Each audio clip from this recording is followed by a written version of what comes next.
Today, on City of Dana. So tell me, in all sincerity, would you say a man was a complete idiot if he bought into the idea that water could take on the form of a crab, even if it weren't inside a vessel? Let's say a fishbowl, that itself was expertly blown by the glassmaker to take on the shape of a crab. This is no joke, Tuckerson, so I'll say this with my mouth straight. You'd have to be an absolute fool to get tripped up on such a yarn, without a doubt. Don't you see what I've proven, my fellow foxes? I have no idea what you're circling about with this argument, if I must be honest, let alone what your target might be. We're all idiots!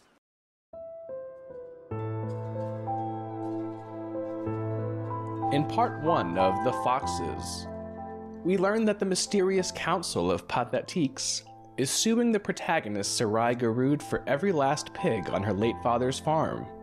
Sarai is forced to make a decision: forfeit the wealth her father left her, or betray her personal ethics and seek consult from the fox den's Tuckerson, a local philosopher of dubious reputation.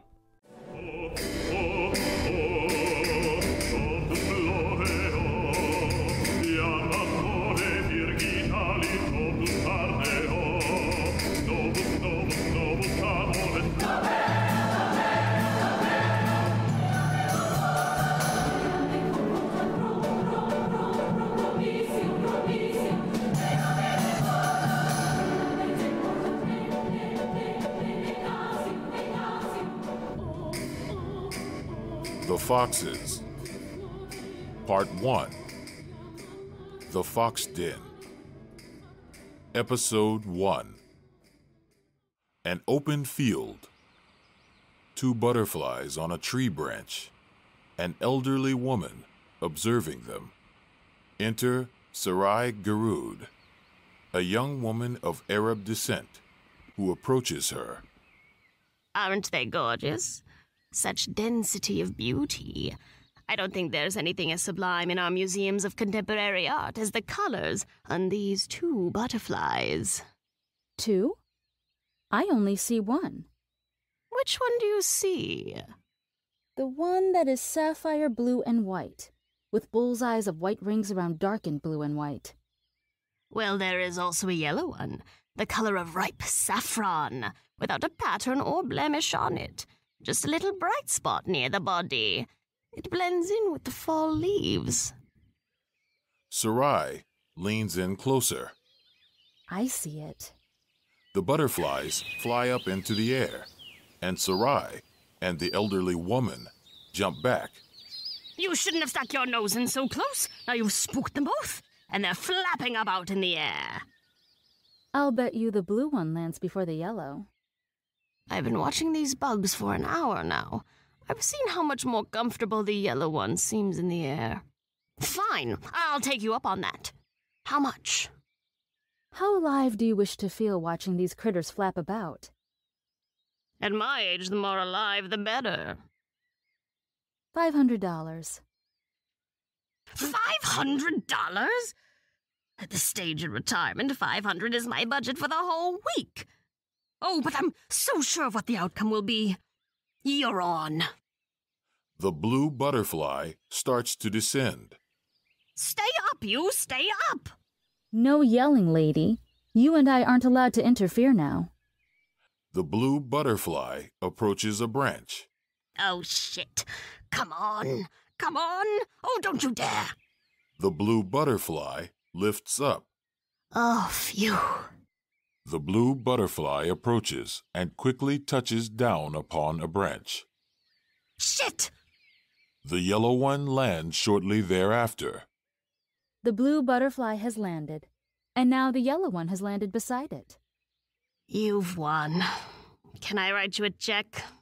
You can keep your money. Money means nothing to me. I can tell you're a rich person. Not anymore. Well, going around making outrageous bets and then refusing to even collect when you've won. I can imagine why. It's not that. Not entirely. My father is dead. My sisters and I paid the standard tax on the estate, 10%, but now we're being told we owe 90% of what remains. Have you ever heard of the Council of Pathetiques? Have I heard? The Council of Krill is more like it. That's what my sisters call them. It's not a nice thing to say. Those people have gotten the rough end of the stick in life.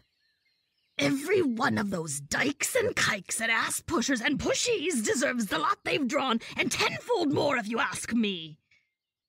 The two butterflies fly up into the air. Oh, you've gotten too close again and startled the insects. You want to place another bet? The horse races start in 20 minutes. I don't want to miss the opening race. Take care, old hag. Exit Sarai.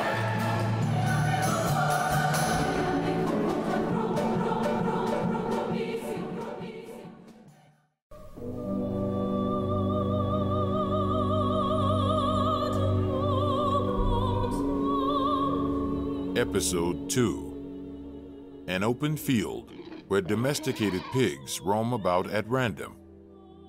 Zara and Sarai Gehrood, the sisters of Sarai Gehrood, look out over the field, contemplating the pending misfortunes of their family's farm. If that's not idiotic, then there really isn't such a thing as injustice anymore. Ugh, don't get yourself into a stir. I won't be able to tolerate it right now. It truly is ridiculous, Thara. We need to sell every last pig on this farm just to keep the land we need to raise them. This is our father's land. I remember when, just over there, Father would bury me up to my neck in mud, and we'd pretend I was a severed head brought back to life by the ground's magic. You are such a beautiful head. But let's not get sentimental. Father is dead. He's not here any longer, not in this world, and not in any other world. Don't say such things. This is about the three of us who are still here. You might find this egotistic, but I happen to know the value of a woman's reputation in this city, its advantages, and more importantly, how it may hinder her. I've pulled out my fair share of coupons at the grocer, and I won't have anyone staring at me, hoping to see me do that again. I refuse to be such a pitiable creature. Not again. Or at least, not until I'm old and shriveled and I'm in need of a handsome grandson or two to dote upon me, to put my socks on and clip my nails and put my vitamins into those plastic containers marked Sunday through Saturday. You may not have the luxury of so much time. You may be right. Tell me I'm not. If the council wasn't a large enough thorn on our side, now we have Sarai's gambling debts to add to our worries. Sarai's creditors are for Sarai to deal with. Sarai's debts are now our debts, since her estate for the time being is our estate. Nothing makes sense anymore. You know, I had a creditor visit me this morning, and that man informed me in the most gentle-hearted manner that last Sunday our sister placed a bet on a horse to win that was 2,000 to 1. The horse didn't even finish the race, apparently. I don't want to tell you what she bet, but I'll tell you this. It could have saved us a pig or two. Saved us a pig or two? Did I not tell you? What does that mean? Sarai's creditor had some advice to offer. He suggested that we could sell a pig or two and use that money to pay off the Council of Pathetiques. He's under the impression that anybody can be bribed. These are our father's pigs. Oh, I suppose if we have to sell one or two to keep the rest, it would be a worthy compromise. These pigs mean nothing to me, aside from the sum I'd get for each of their heads. Sarah! But I refuse to sell even one in the name of this council. We need to be realistic here, Thara. You may need to humble yourself for once in God knows how long and be willing to compromise. Otherwise, we might not come out of this so unscathed. I've never once compromised for my status, not with someone higher up, and not, especially not, with some lot who are clearly lower. This is why the wealthy and established in this city invest so much of our fortunes into Tuckerson and his fox den, so that we need not compromise. I give my word, sister, on that beautiful head of yours, we won't be selling a single one of these pigs. Tuckerson will tell us the way, and if there isn't one, he'll think of one. Exit Zara, and Thara.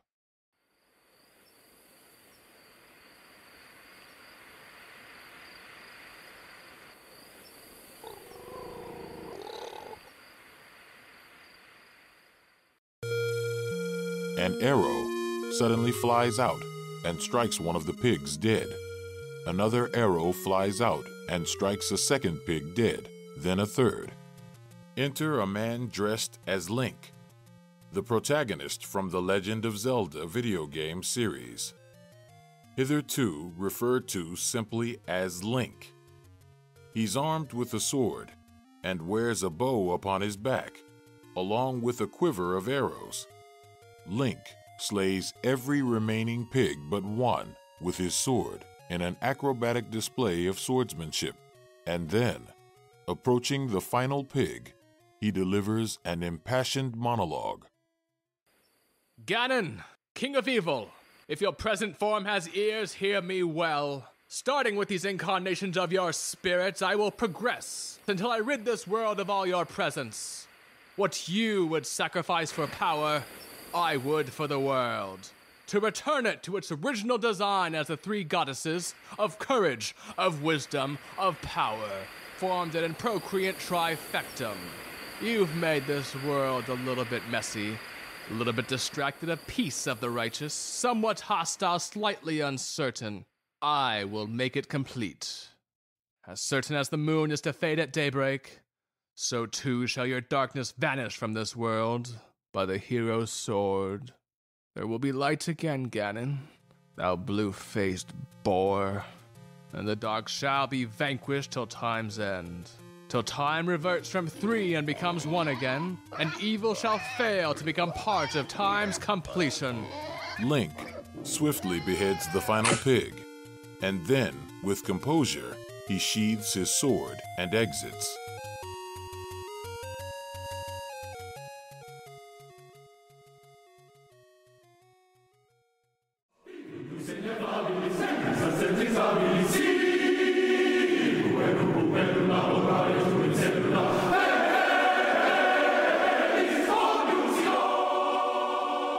Episode 3. The Fox Den. Tuckerson's face is magnified behind a fishbowl. Chattany and Grumfeld listen attentively. When water is placed in a vessel, the water conforms to the shape of that vessel. Would you agree? Obviously, this is the truth. This is the nature of water. It's well known.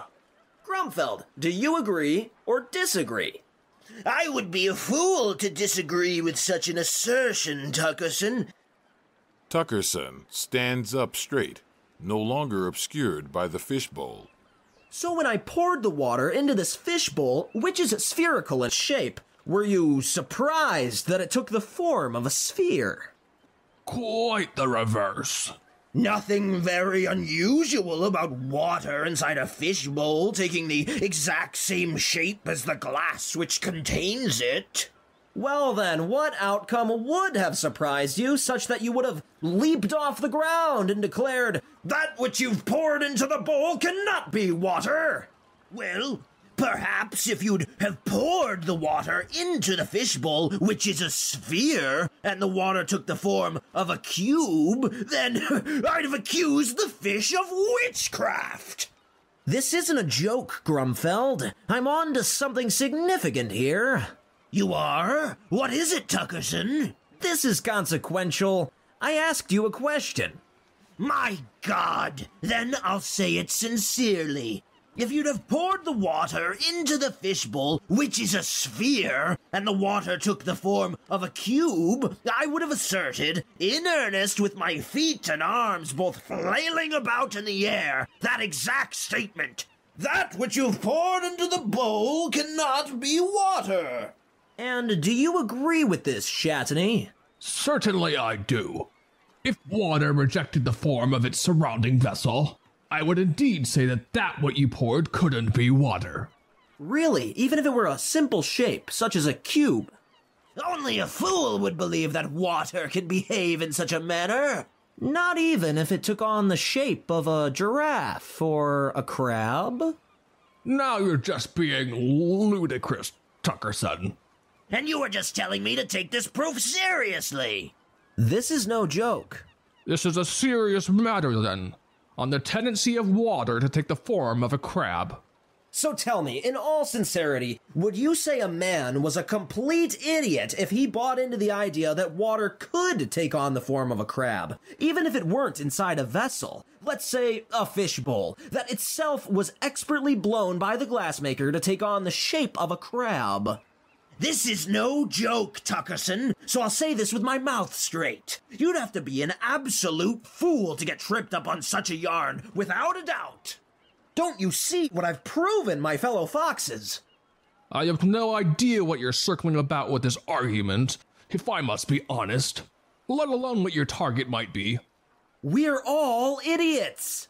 I mean, just because I'm not following every twist and turn of your argument doesn't make me an idiot, Tuckerson. I don't mean you, I mean all of us. Every last one of us are fools, and I've just proved it, without a doubt, to use your exact words, Grumfeld. Explain it to us. I just did. We're all fools. All of us except for you, Tuckerson, since you've revealed the truth. This isn't a competition, my den mates. We were told by our parents and our teachers, in whom we placed our undivided trust when we were in grade school, that as it pertains to the clouds, these structures are composed of water. All of us, as children, nodded our heads and said, well, okay, sure. This is just how it is. This is truth. And, well, okay, sure. This is justice. What does justice have to do with it? Never mind that. Did you not affirm, Grumfeld, just minutes ago, that one would have to be an absolute idiot to believe that water could take the form of a crab? Indeed, this is what I affirmed, and I will stand by my original assertion. I stand by it as well, yet I've seen many clouds take such a form. My God, Tuckerson, you're right. By that reasoning, the clouds really couldn't be made of water. And, as you asserted, one would be a fool to believe that water could take the form of a crab, unless it was held by a container such as a fishbowl that was itself expertly blown by a blower to take on the form of a crab. Here's an even better question for you both. Why am I the only one talking about this? Nobody else dares ask these sorts of questions, Tuckerson. We all know this to be the case. Thank the heavens that the Fox Den is here to summon ideas from the aether that no others would summon. Who's this coming now? That's Thara, the daughter of the late pig farmer Hamza Gehrood, who was a very well-to-do man. I know her well. She's not a you-know, is she? A Muslim. A Muslim? No! I convinced Hamza Gehrood many years back that it would behoove him to renounce his godhead and replace it with the same one but called by a different name. You two, be gone! Back to your holes! This is a business opportunity, as should be obvious to you. Tuckerson herds Shatini and Grumfeld away, and all three men exit.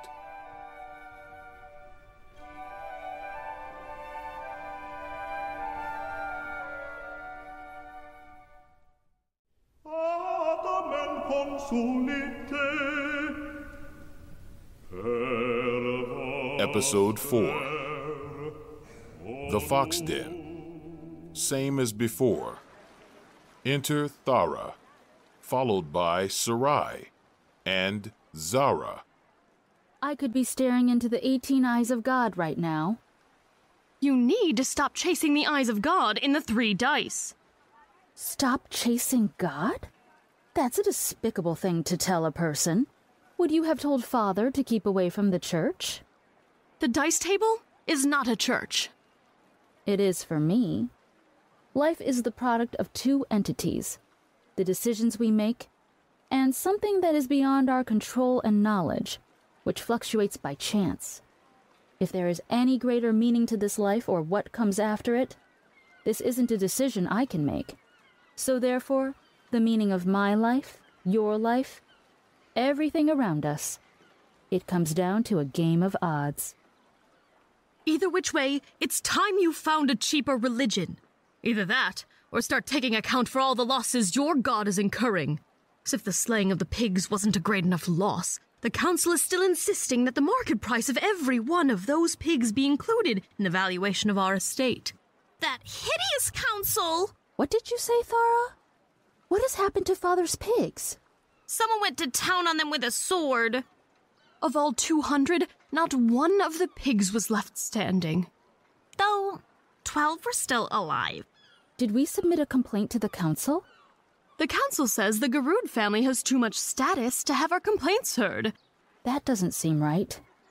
And what of the pigs? What about their status? Did they also have too much of it when their lives were stolen?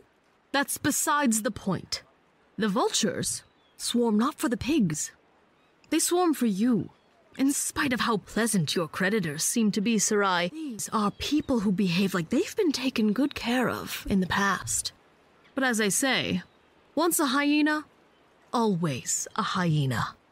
Unless they're vultures. The point is, Sarai, that Father is not here anymore, and I don't plan to be the one entrusted to tying up all your loose ends. From here on, you'll be taking responsibility for your own mismanagements. If I have to come here today to consult Tuckerson, then you can bet you'll be coming along with me. Fine. I'll hear this Tuckerson guy out. Is that him? Over there?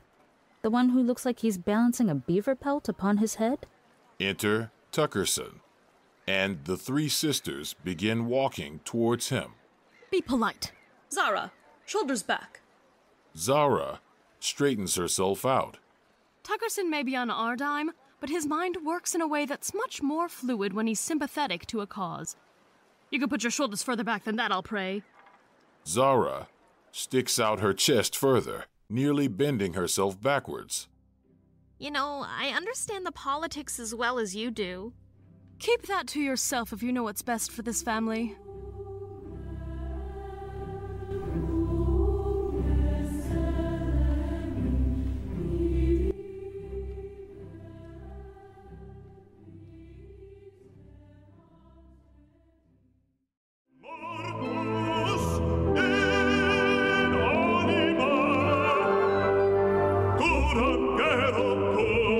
Episode 5. The Fox Den. Same as before. They arrive at where Tuckerson is standing, near the fishbowl. It's good to see you, Tuckerson. Can you really be sure of what you're seeing? How do I really know that seeing me makes you feel good, Sarai Gehrood? This man is already getting on my nerves. Is this the one who's supposed to save us from the council? My father didn't invest $50,000 a month for you to summon thoughts such as these from the aether. My sisters and I have come to this think tank because we need you to pull forth an idea that will work for us. Though I may appear to be a salaried employee, in truth, I don't work for any one person, nor do the ideas I conjure. I'm a mere philosopher, a voice for an entire generation of men. Now entrenched in their middle age. Our father spoke very highly of you, Tuckerson. He said in all the world there wasn't a more intelligent man. As you know, my father passed away last month, and when he passed, we paid the standard tax on his estate, 10%, which, as you could probably surmise... The initiative is noted, Sarai, but Tuckerson has already been appraised of our situation. We're here for strategy, not recapitulation. Does your freewheeling philosopher friend know that the Council of Pathetiques is demanding 90% of the estate's original value? I thought it was the remaining value. 95 now. 95%? That would leave us with so little. At that rate, we'd certainly have to apply for work. Ew. It'll be 99 before the council is done playing this game of theirs, as it's a game that never tires or relents. That's how it is with the council. Once you agree upon 50, they'll ask you for 75, and once you agree upon that, they'll ask you for more. And how do you force them to settle on a number? There is only one way. What's that? When everything you have is theirs, they'll stop changing their numbers. Tell me you've conceived an idea that would be helpful to my situation, that of my family. Not only have I conceived an idea, but I've borne it to fruition. Then I should be thankful to the Fox Den. No. Not the Fox Den. This idea is one I managed to give birth to all by my own devices, without any assistance from the other foxes to push things along. Tell me more. Thara, stop encouraging him. I really might vomit if I have to confront any more mental images of this man's birthing canal. But do tell us, with imagery as scant as the import of this matter is great, just how we might go about protecting what belongs to my father's estate. You tell me. What does the Council profess to believe in as a matter of their founding principle? Oh, Sarai can tell you all about the Council. She finds their methods noble. I never said noble. I understand why they do what they do. They're the 7 people, after all, who have been most traumatized by society, or by the citizens who compose it. But what does the Council signify? What do they stand for? That every woman, once in her 20s, should be by then so impoverished that she'd never again be able to convince another person that she was still in her teens. The idea behind the Council is simple, that those who don't have a voice should be given one, and that the most effective way of ensuring that such voices are heard is to empower a court that has the authority to advocate for the interests of the most pathetic members of society. This is the argument of the Council, perhaps on the surface. On the surface? They'd like you to believe they stand upon some essential, vaporous thing, but really what they stand upon is much more solid, in intention. Speak straight, Tuckerson. I'm listening. If every school of thought is a weaving and warping of arguments, and being that this is the case, and that every argument is composed of statements, wherein any time you assert something to be the case in the form of a statement, there resides an underlying premise that serves as the foundation to that statement, then what is the premise of this council? I'm lost in a fabric like a fly in the proverbial philosopher's web. Wait a minute. So, if every school of thought is an assertion that is dependent upon some premise, then what is your premise? The truth!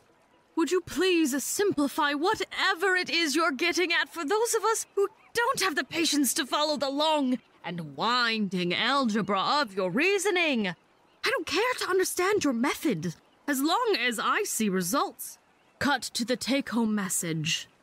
I'm almost there. I'm working on it. I thought you'd already given birth to it. And now I'm nurturing the idea. So tell me, Sarai Gehrood, when I assert, you shouldn't steal, what's the premise of this assertion, which is what's actually being asserted? That you yourself are not the thief?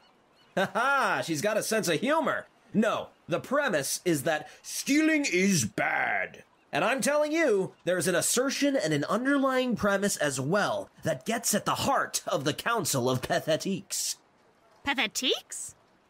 Why the French? It's the most snobbish of the peasant languages. It's a beautiful language. We should aspire to the aesthetics of the French. All 6 of the council members have master's degrees, and not a one of them is monolingual. French, Spanish, Chinese, Arabic. They felt that French would make them come across more authoritative, but at the same time more terrifying and more trod upon, like the peasants in the Revolution. It does have that effect. All 7 of the council members. The man who has been raped, quantitatively the most via the rectum. Less specifics, please. The man with the greatest number of enslaved ancestors. Pains me to hear it. Then there's the white woman, because there's always got to be one of them. They really do make their way into every movement.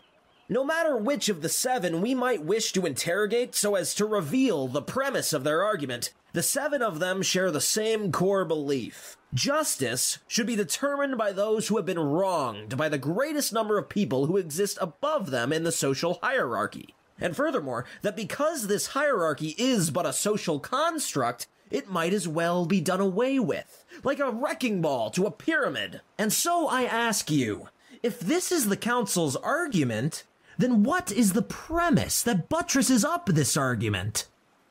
You tell me. I will. It's this, that which is a social construct doesn't exist, except for the way a crab might exist among the clouds, which, by the way, are not made of water. Are we sure this is the man we should be trusting with our fortunes? The cloud may resemble a crab, but it's still a cloud. I'm sure you're onto something, Tuckerson, but how do we save our farm? By their own reasoning, couldn't you say that he who is the most downtrodden doesn't exist? Or that she who is the most downtrodden could be birthed, much like how an idea may be birthed from the canal of one's mind? Oh, make him stop. Those with status don't exist. Who's to say that those who are at the bottom exist, aside from how a crab exists among the clouds? He who thinks he is Krill will be Krill. And what does he intend for us to do with this idea that he's suckled to its teenage years? Zara, stop. My lunch isn't sitting right. What's to stop the crab, daughters of Hamza, from blowing into a new shape? Into Krill. Who would believe that I was Krill? Everyone in this city knows my status. I've made sure of it. Tell me he's not suggesting what I think he is. I'm certainly not doing it. It's unethical. Don't listen to your ethics, because they don't exist. Ethics are an insurance policy, a matter of probability, which says, if I were to ever become as pathetic as those 7 on the council, how would I wish to be treated by others? You're our best shot, Sarai. They'd never believe I was so pathetic. You're a gambling addict. I am a woman who's not ashamed of her devotions. You are 25 years old and have nothing to show for those years. I have 2 master's degrees. We'll be sure to bury you with your 2 papers. Does she speak a second language? Arabic and Chinese. Oh, with her education and those arms, she'll fit right in. My arms? Plus, you're at least 2 skin tones darker than your sister. What's that supposed to mean? We always used to say, Mom left her in the oven a week too long. That's a racist thing to say. We're of the same race. Even if Sarai were accepted into the council, she'd only be one of 7 justices. I still don't see how this will protect our estate. If she follows my guidance, she'll not only argue her way onto the council, but she'll be able to gain influence over the arbiter, the lowest of the low. Not all voices on this council have the same volume, and the arbiter influences the voices of those higher up, like an echo that erupts from a trembling gorge. I'm not okay with this. Forging my identity as a means of influencing justice? It's this or poverty for you. Your sister is young, and she still has her looks. I have my career. You, on the other hand, do you figure the casinos will want you chasing the 18 eyes of God without any money? Or that the horse track will allow you on the grounds when you're too broke to bet the minimum? I'd do anything, I suppose, if it meant not being that poor. All right, I'll tell you exactly what to say. If it's truly the only option. Talk to me, Tuckerson. I'm listening. The first thing they'll come after you for is your status. When someone tells you that you have status, don't ask yourself, that word, status, what does it really mean? That's the natural instinct, but it's the wrong question. For example, if I were to ask you, what does the word rich mean?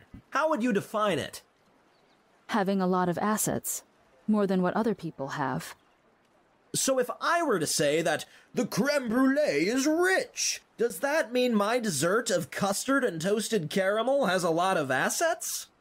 Not in that sense.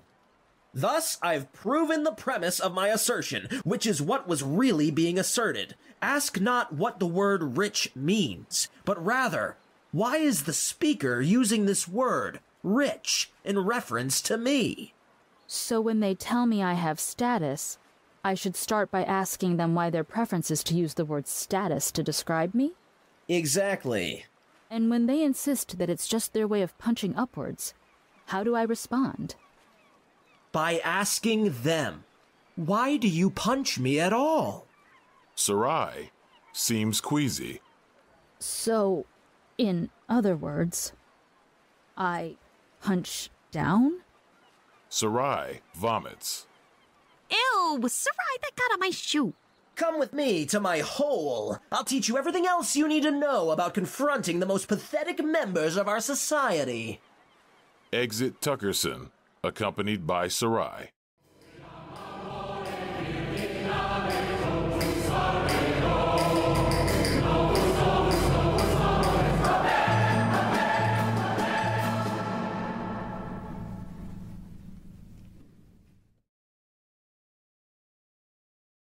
This one is clearly on the defensive. Tuckerson says, repackage their emotions to suit your own needs. Why is it that you hate anyone whose struggle has been slightly different from your own, Patricia? Then ask another question, pointed as pointed comes, before she has time to defend herself. You probably believe, by the same warped logic, that there are none in this city as downtrodden as yourself, not even the Arbiter Zorself. Arbiter, you still haven't answered my question. On City of Dana. What would make me more qualified than this woman here to sit on your council? I ask you kindly, can you give me a number? She is indeed coming for my seat. Tell her to beat it, Arbiter. She is defaming me in order to distract you from something important. Though I can't remember what she wants us to forget, for I'm in such a raging heat right now.